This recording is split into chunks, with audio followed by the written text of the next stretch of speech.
em em Ruth, capítulo de número 4.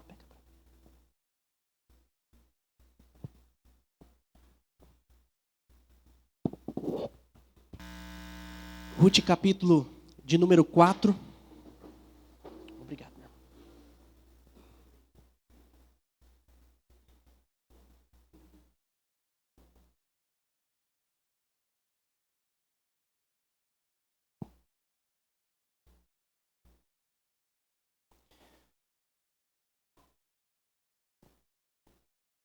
Ruth, capítulo 4, nós faremos a leitura de todo o capítulo. E nós vamos, com a graça de Deus, terminarmos as exposições nesse livro, que foi escrito na época dos juízes, quando o Senhor ainda não tinha definido, determinado um rei para governar Israel. Nós já vimos que Ruth teve que sair da sua terra por uma decisão do seu marido, uma decisão um tanto quanto equivocada, porque ele saiu da presença do Senhor, do lugar de adoração, da terra da promessa, e foi para buscar pão em outra terra. Uma terra onde não tinha pão. Uma terra onde foi negado a eles pão, quando eles estavam saindo da terra do Egito para vir para a terra de Canaã. E essa decisão errada fez com que Noemi passasse muita dificuldade. Né? Ruth saiu, não, Noemi saiu. Né? No início eu disse Ruth. Então ela sai dali e ela depois perde o seu marido, perde os seus 2 filhos e fica desamparada. E depois ela volta para a terra. Ruth, sua nora, uma de suas noras, declara um amor verdadeiro a ela e volta com ela. E então começa a ter uma certa esperança em um homem que era resgatador, Boaz, que promete se casar com Ruth. E agora nós vamos ver a concretização disso, o nascimento de um filho. E vamos entender o que isso significa e trazer para nós algumas aplicações nessa noite então.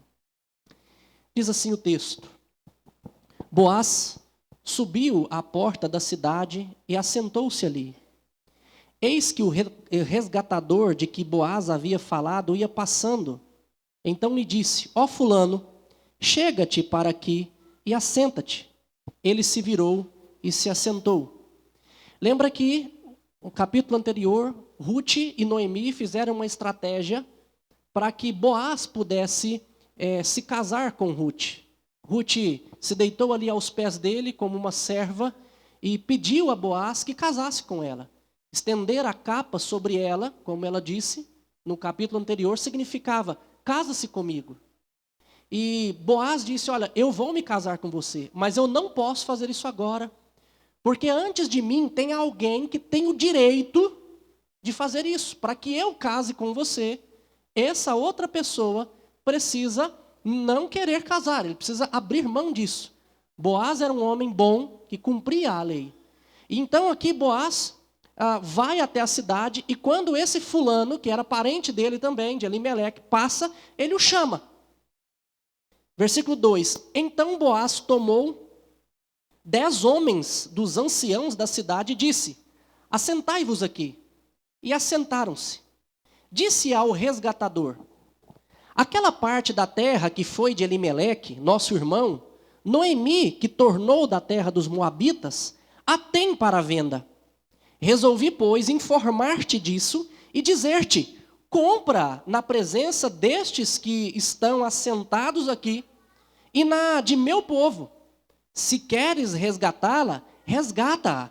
Se não, declara-mo para que eu o saiba, pois outro não há senão tu que a resgate, e eu depois de ti.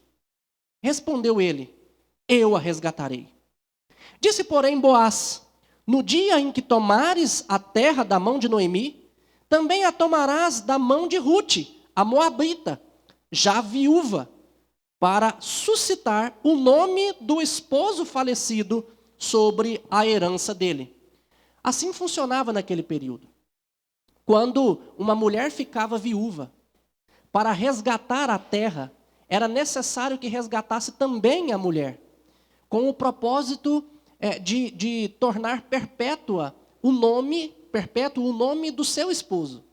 Então, a pessoa que resgatava, ela ia fazer o nome do antigo esposo, e não o seu próprio, de sua família, mas daquele que morreu.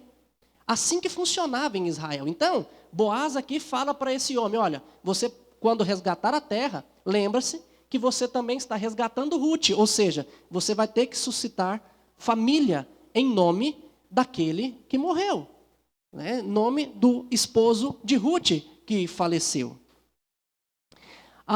Então disse o resgatador, para mim não a poderei resgatar, para que não prejudique a minha. Então ele provavelmente já tinha uma família, e ele não poderia fazer as honras de suscitar o nome do falecido porque já tinha uma família. Então, redime tu o que me cumpria resgatar, porque eu não poderei fazê-lo. Este era outrora o costume em Israel, quanto a resgates e permutas. O que queria confirmar aquele negócio, tirava o calçado e o dava ao seu parceiro. Assim se confirmava negócio em Israel. Interessante, né? Então, peraí, vamos confirmar esse negócio aqui. Aqui no Brasil, antigamente era no fio do bigode, né? Tirava o fio do bigode, ou arrancava, né? Não cortava não, arrancava o fio do bigode. Falava, aqui, vamos confirmar esse negócio nosso. Em Israel ele tirava o calçado do pé e entregava, então, em confirmação. E assim, ele então fez. Então Boaz disse aos anciãos, né? Versículo 8. Disse, pois, o resgatador a Boaz, compra tu, e tirou o calçado. Então Boaz disse aos anciãos e a todo o povo, sois hoje testemunha de que comprei da mão de Noemi tudo o que pertencia a Elimeleque, a Quilion e a Malom. E também tomo por mulher Ruth, a Moabita, que foi esposa de Malom, para suscitar o nome deste sobre a sua herança, para que este nome não seja exterminado dentre seus irmãos e da porta da sua cidade. Disto sois hoje testemunhas. Todo o povo que estava na porta e os anciãos disseram, somos testemunhas. O Senhor faça a esta mulher que entra na tua casa, como a Raquel e como a Lia, que ambas edificaram a casa de Israel. E tu, Boaz, ate valorosamente em Efrata e faze-te nome afamado em Belém. Seja a tua casa como a casa de Perez, que Tamar teve de Judá, pela prole que o Senhor te der desta jovem. Eles falam aqui de pessoas que foram importantes na vida de Israel, que fizeram nome na vida de Israel e que foram de extrema importância para o povo de Israel. Eles desejam que Boaz seja assim e que Ruth também sejam assim. Essa foi a oração, o desejo e o pedido do povo ali da cidade. Assim, versículo 13, tomou Boaz a Ruth, e ela passou a ser sua mulher. Coabitou com ela, e o Senhor lhe concedeu que concebesse, e teve um filho. Então as mulheres disseram a Noemi, seja o Senhor bendito, que não deixou hoje de te dar um neto que será teu resgatador, e seja afamado em Israel o nome deste. Ele será resgatador da tua vida e consolador da tua velhice, pois tua nora, que te ama, o deu à luz, e ela te é melhor do que 7 filhos. Noemi tomou o menino e o pôs no regaço, e entrou a cuidar dele. As vizinhas lhe deram o nome, dizendo, a Noemi nasceu um filho, e lhe chamaram Obed. Este é o pai de Jessé, pai de Davi. Olha, esse menino era avô de Davi. São estas, pois, as gerações de Perez. Perez gerou a Esrom. Esrom gerou a Rão. Rão gerou a Aminadab. Aminadab gerou a Naasson. Naasson gerou a Salmão. Salmão gerou a Boaz. Boaz gerou a Obed. Obed gerou a Jessé. E Jessé gerou a Davi.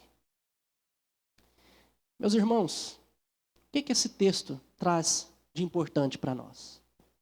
A primeira coisa que eu gostaria de falar com vocês é que a nossa vida, ela não parece ser um caminho reto entre a nossa condição e a glória com Jesus. Mas a nossa vida é como uma estrada sinuosa que passa por diversos lugares. Eu queria pedir para colocar ali uma foto de uma estrada que talvez simbolize um pouco a nossa vida. Eu gostaria que vocês meditassem nisso. Porque às vezes a gente acha que a nossa vida ela é uma caminhada tranquila, uma caminhada segura, uma caminhada sem problemas, quando na verdade a nossa vida seria mais ou menos como aquela estrada ali. Vocês conseguem ver? Essa estrada é uma estrada conhecida, principalmente pelos motociclistas. Né, Janismar? Essa estrada chama Estrada do Rio do Rastro, ou Serra do Rio do Rastro. Essa serra, ela tem mais de 200 curvas. Não, 200 curvas é outra serra, é a Serra do Rastro da Serpente. Mas essa daqui tem muitas curvas, inúmeras, dezenas de curvas. São 12 quilômetros de extensão e é fantástico passar por essa estrada. Tem até uma outra foto ali que dá para dimensioná-la de um outro ângulo.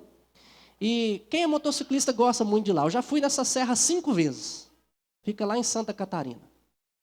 Olha só que fantástico. Mas por que eu trago isso para vocês? Porque assim é a nossa vida.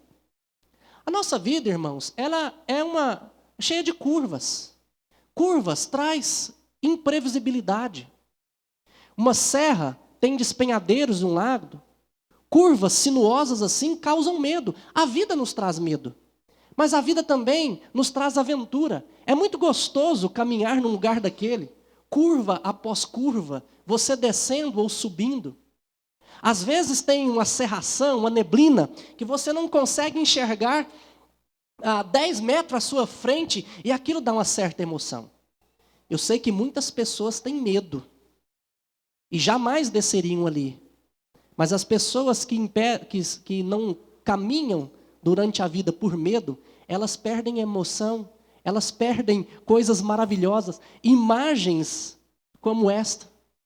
Ao descer essa serra, nós vemos cachoeira caindo de um lado, nós vemos a criação de Deus, que é espantosa.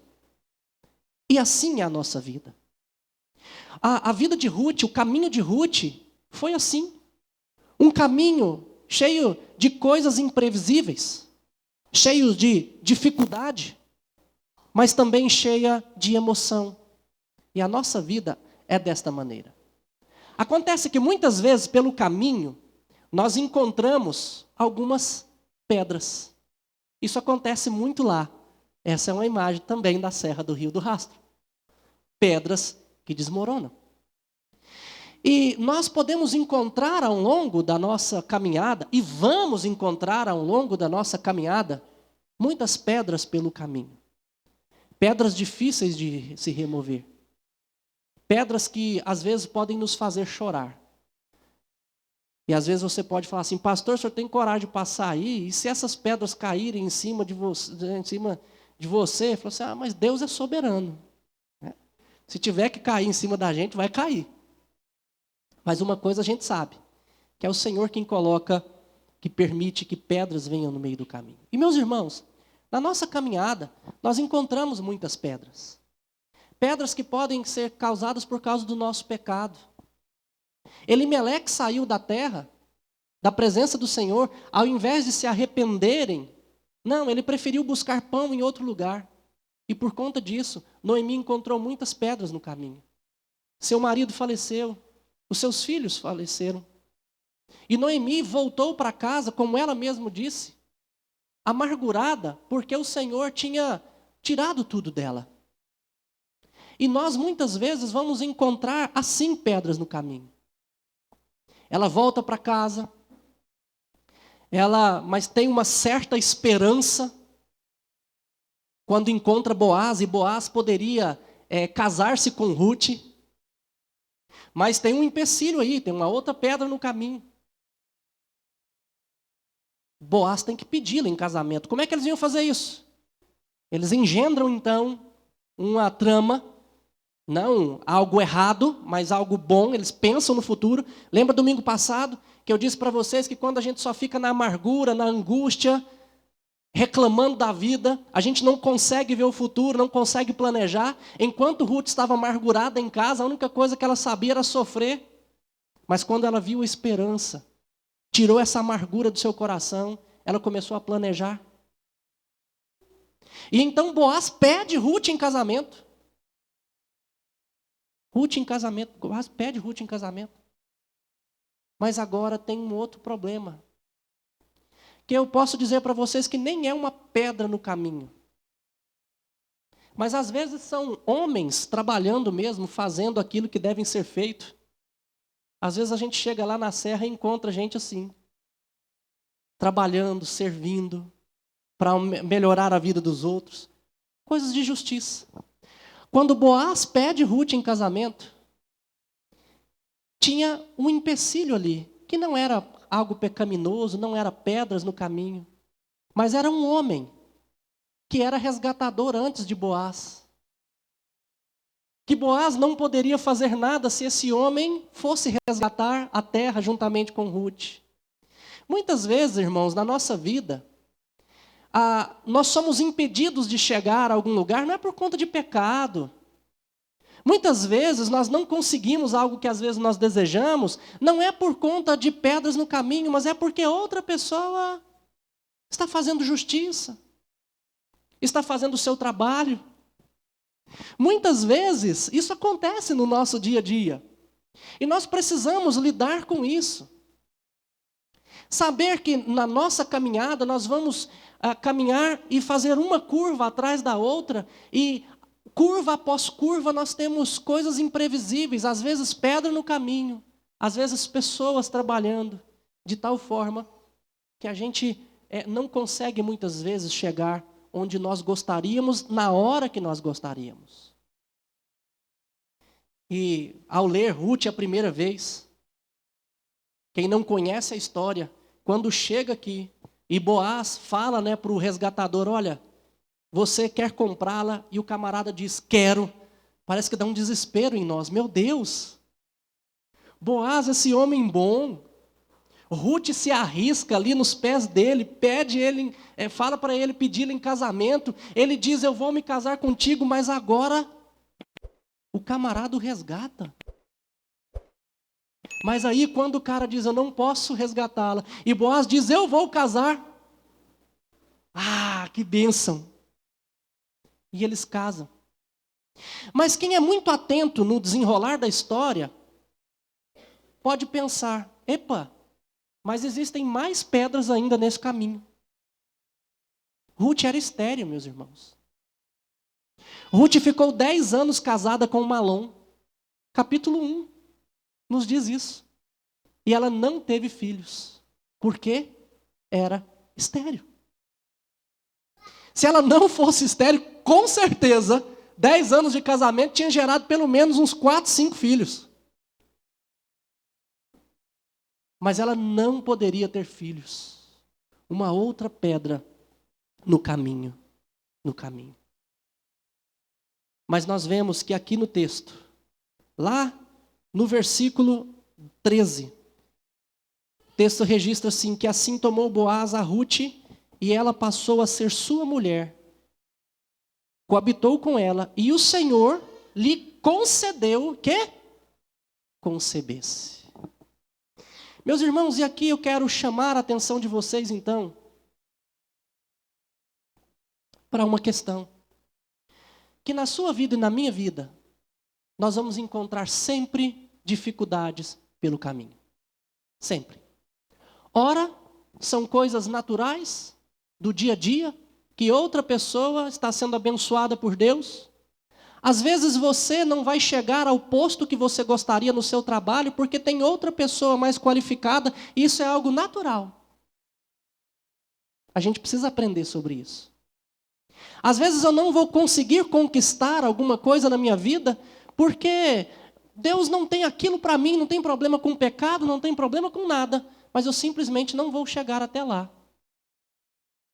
Em outros momentos, nós vamos enfrentar dificuldades pelo caminho que podem ser removidas, como pedras, por mais que sejam grandes. Mas a sua caminhada e a minha caminhada é sempre assim. Uma coisa que eu sempre digo para vocês, igreja, é que Jesus nunca nos garantiu uma caminhada tranquila. Ele não disse isso. Ele disse que no mundo nós teríamos aflições, dificuldades. Mas ele disse para a gente ter bom ânimo, porque ele venceu o mundo e nós venceríamos também. Então preste atenção nisso. Com Cristo nós não temos uma caminhada tranquila, mas nós temos uma chegada segura. Você pode gravar isso? Com Cristo nós não temos uma caminhada tranquila, mas nós temos uma chegada segura. Então, meus irmãos, pelo caminho, durante o caminho, não faça como Noemi. Fique angustiada e amargurada por tantas coisas que Deus pode fazer na sua vida. Lembre-se sempre que durante a nossa caminhada nós podemos ter muitos imprevistos, mas que nós vamos chegar com Cristo, porque Ele nos garantiu essa chegada. Se você tiver isso em mente, você vai evitar ser como Noemi e vai passar a ser como Ruth, que mesmo uma estrangeira, mesmo sem ter muito futuro em Israel, ela confiou no Senhor. Quando ela chegou, ela foi para o campo apanhar espigas. Alguém foi bondoso com ela, ela foi grata com ele, continuou trabalhando e fazendo coisas e mais. Ela planejou junto com a sua sogra, depois que a sogra saiu da angústia e da amargura. Ela foi, executou o plano, mas sempre confiando no Senhor. E eu gostaria agora de mostrar para vocês o final da estrada de Noemi. Versículo 14 e 15. Então as mulheres disseram a Noemi: seja o Senhor bendito, que não deixou hoje de te dar um neto que será teu resgatador, e seja afamado em Israel o nome deste. Ele será resgatador da tua vida e consolador da tua velhice, pois tua nora, que te ama, o deu à luz, e ela te é melhor do que 7 filhos.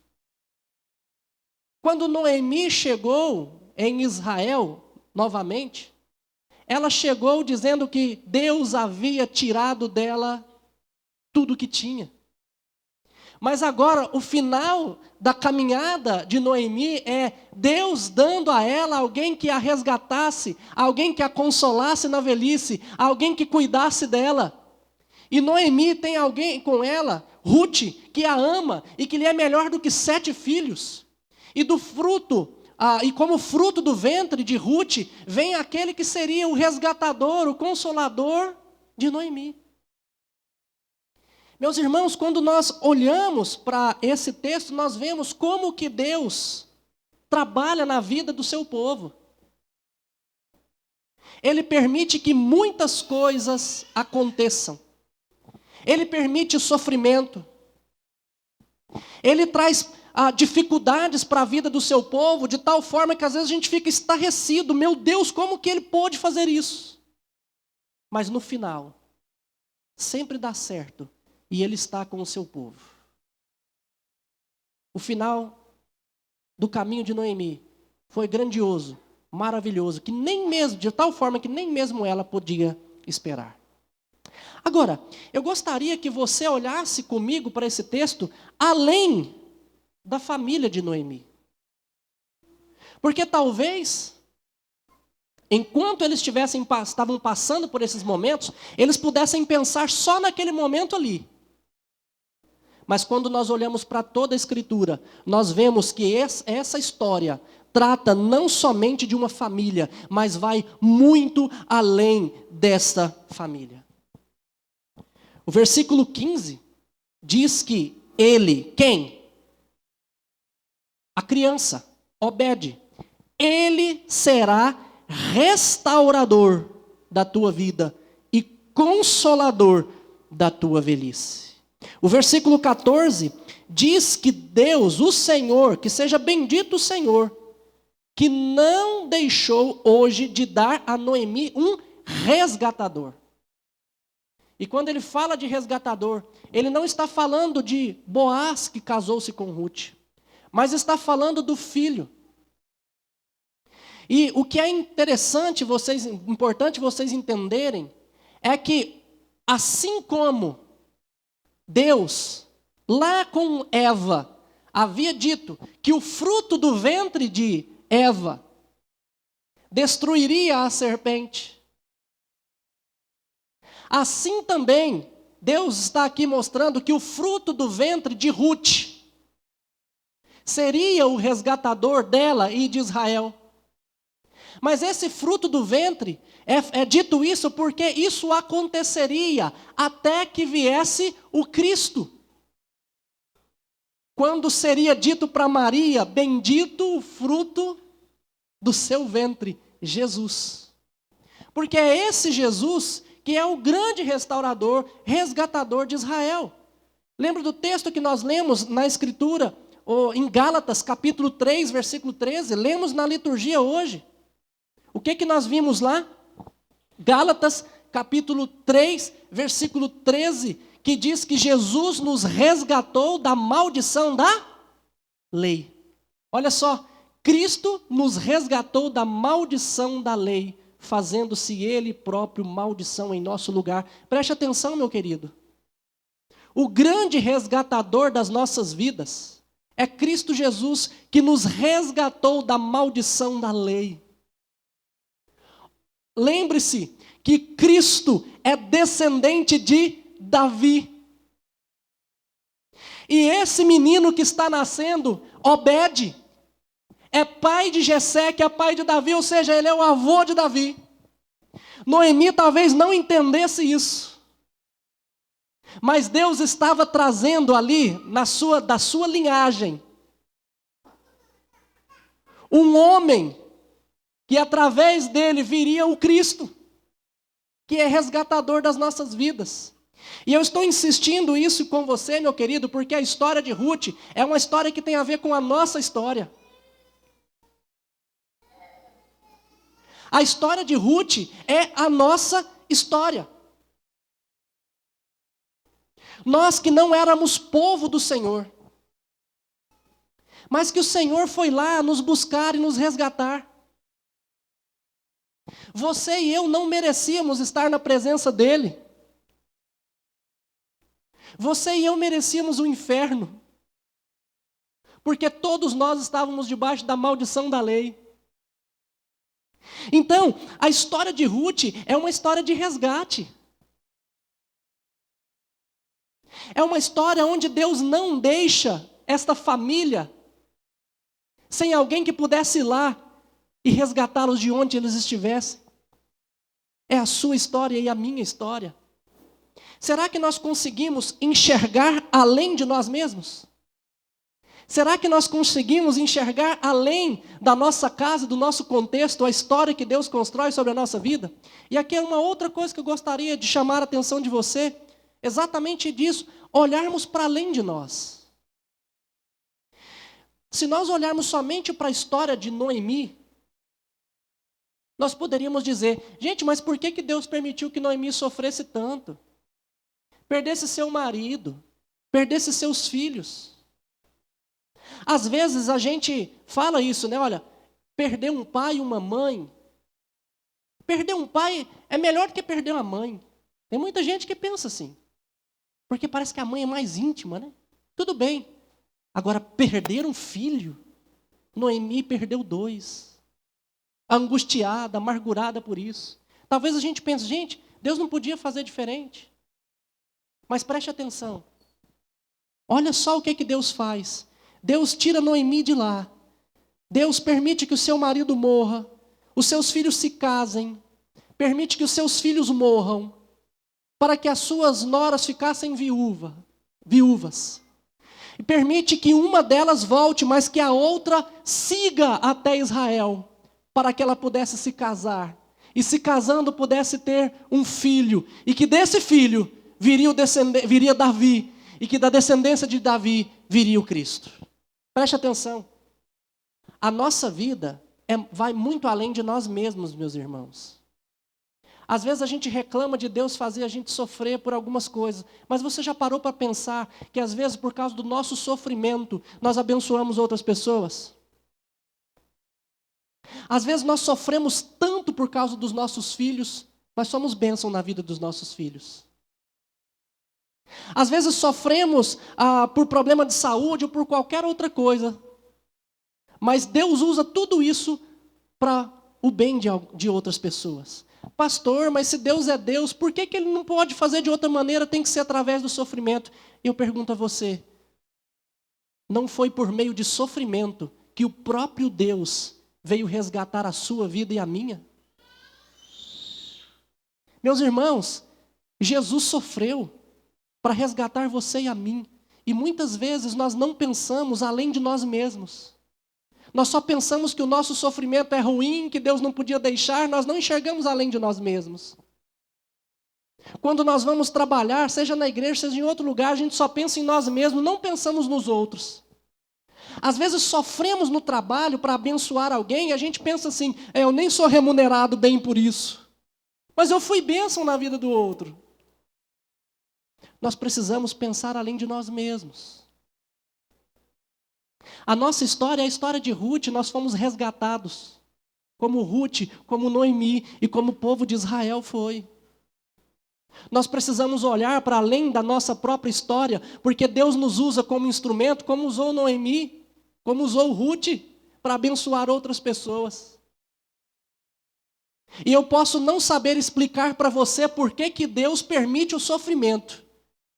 Mas de uma coisa eu posso te afirmar com certeza, não é porque Ele não se importa com você, porque o próprio Deus sofreu o seu sofrimento, junto contigo. Então Ele é um Deus que se importa conosco, que está conosco o tempo todo. E a última coisa que eu gostaria de chamar a sua atenção aqui, tem a ver com o final de Ruth. E o próximo livro da Escritura, que é Samuel. Quando nós começamos a ler Samuel, também na época que se passou toda a história de Ruth, que foi no tempo dos juízes, nós vemos o povo de Deus agora pedir um rei. O povo de Deus chega a Samuel e fala assim, dá-nos um rei. Nós queremos que alguém reine sobre nós. Naquele período, quem reinava sobre eles era o próprio Deus. E então o povo faz um pedido mau. O povo pede um rei. E Deus diz, Samuel, fica tranquilo, porque eles não estão rejeitando você, não. Eles estão rejeitando a mim. Eles querem que alguém reine no meu lugar. O povo pecando. Mas preste atenção numa coisa. Deus vai mandar Saul e depois vai mandar Davi. E da descendência de Davi, ou no trono de Davi, sentaria um rei eternamente. Quem é esse rei? Jesus. Pastor, o que o senhor quer dizer com isso? Que até mesmo no pecado do povo de Deus, Ele providencia a nossa salvação. Deus é soberano sobre todas as coisas, até mesmo sobre o pecado do seu povo. O seu povo pecaria mais à frente, dizendo, dá-nos um rei. Mas antes disso, Deus já estava preparando a descendência do grande rei Davi, cujo trono seria herdado pelo eterno rei Jesus. Portanto, meus irmãos, às vezes nós podemos ver o pecado de um, podemos ver o pecado de outro, podemos ver o nosso pecado, e às vezes a gente pode reclamar com Deus, ficar chateado com Deus, querer ser mais justo do que Deus. Mas você pode descansar que Deus é soberano até mesmo sobre o pecado da vida das pessoas. E ele conduz a história de um jeito que você vai ter uma chegada segura.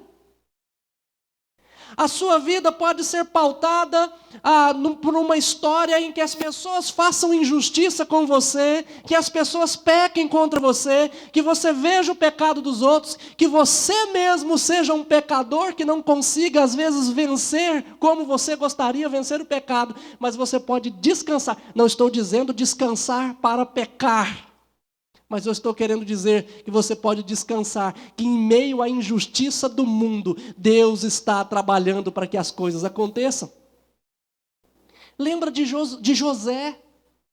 José foi vendido pelos seus irmãos como escravos. Mas Deus, aí José quando chega lá, começa a trabalhar na casa de Potifar, vem aquela mulher de Potifar endemoniada fazer o que fez com José, José é lançado na prisão, dando falso testemunho dele, ele é esquecido na prisão, mas Deus, depois de tudo isso, o faz governador do Egito para salvar não somente o Egito, mas também a sua casa, a casa de Jacó. Os seus irmãos vão para lá. E o que José diz para os seus irmãos? Vocês fizeram mal a mim, mas Deus transformou esse mal em bem. Mal sabia José que tudo isso foi preparado por Deus, para que o povo de Israel ainda continuasse vivo, fosse preservado, para que dele viesse Cristo Jesus. Portanto, meus irmãos, tranquilizem o coração de vocês, porque mesmo em meio a tanta injustiça, nós podemos descansar no Senhor. Eu termino então esse livro de Ruth, dizendo para vocês, mais uma vez, a nossa trajetória não é um caminho reto, mas é uma estrada sinuosa, cheia de curvas e de imprevistos. Imprevistos para você e para mim, mas não para o nosso Deus, que construiu a estrada.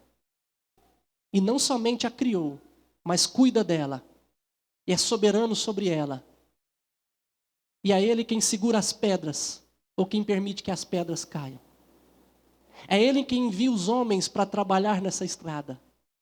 A estrada que nós caminhamos, curva após curva. E esta estrada que Noemi trilhou, é a estrada que nós trilhamos também. Cheia de surpresas, mas é uma estrada maravilhosa de se caminhar. Não porque nós podemos encontrar, pelo que nós podemos encontrar no caminho, mas porque nós temos a certeza de que a chegada é segura. A história de Ruth é sua, de resgate, é nossa. Nós fomos resgatados por Cristo Jesus.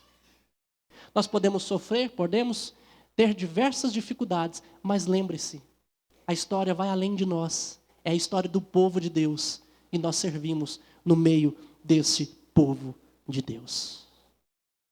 E que você possa, meus irmãos, ter a tranquilidade, então, de trilhar essa estrada, ciente de que a sua vida e a sua caminhada está nas mãos de Deus.